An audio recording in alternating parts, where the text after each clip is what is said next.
कि जय गणेश मंगल करुणा विघ्न हरो गणरा एक दंत करी वरिद बना सिद्धि करे मन का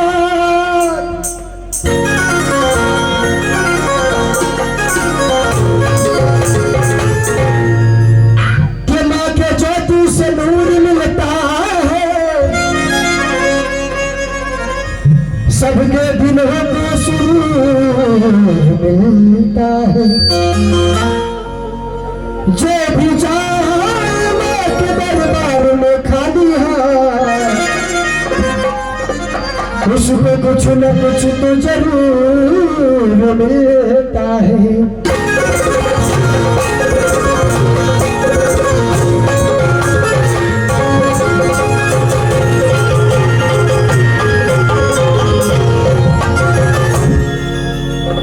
म्यूजिशियन टीम आशिक भैया की टीम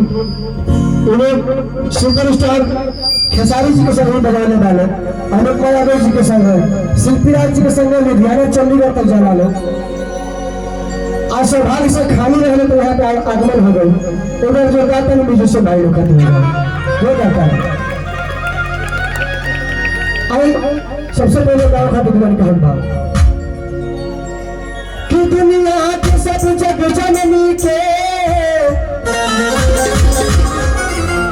सब जग जननी के बात निराला आज है मदनपुर की पावन धरती पर आज की जगन्नाथ के इतिहास बनने वाला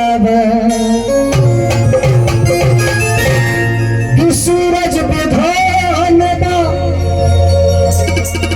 यहाँ के धरती विधान आधा नहीं है आगे चालवाला अरे ये सब भैया लोग की कृपा से हर सब खेसरिया के भाग्य के निर्माणी हो खिवाला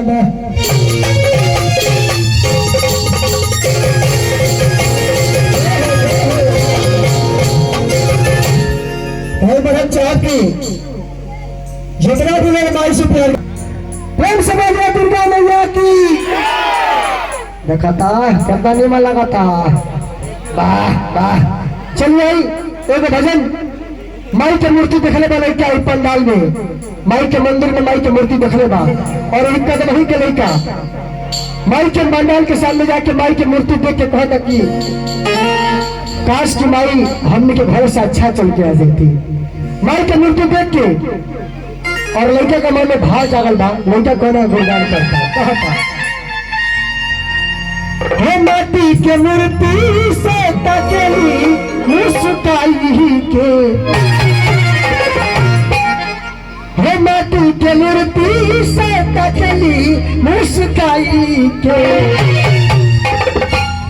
किया जब रूप सुहावन लागे दुर्गा माई के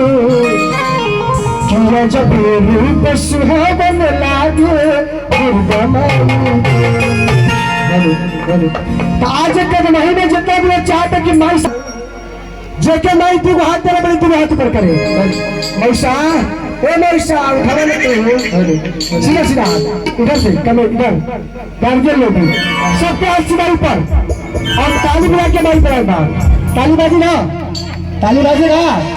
एकदम आवत है खजारी नहीं गई टाइम में आवत है अभी नीचे से 1 2 1 2 3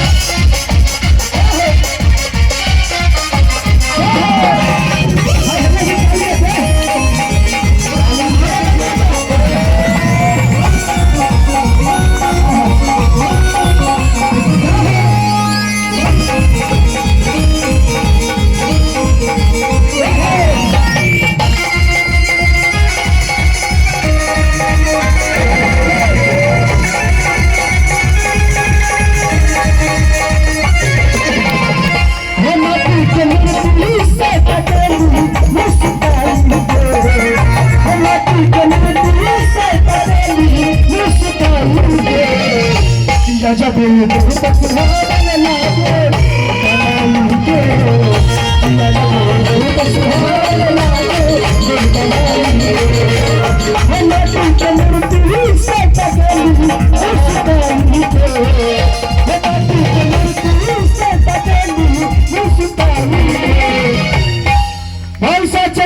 देवी की, और शेरा वाली मैया की।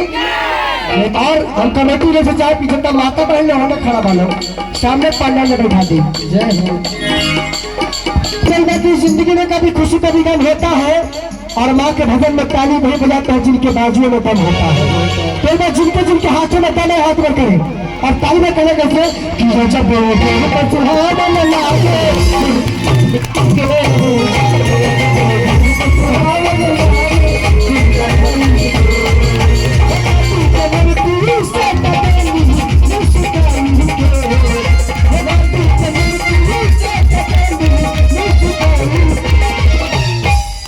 भाभी भैया मंच में बढ़िया ले बढ़ाई लगी ना। संतोष पागल नहीं, संतोष पागल ना है। चलो बढ़िया से बढ़वा दीजिए इसको कि जब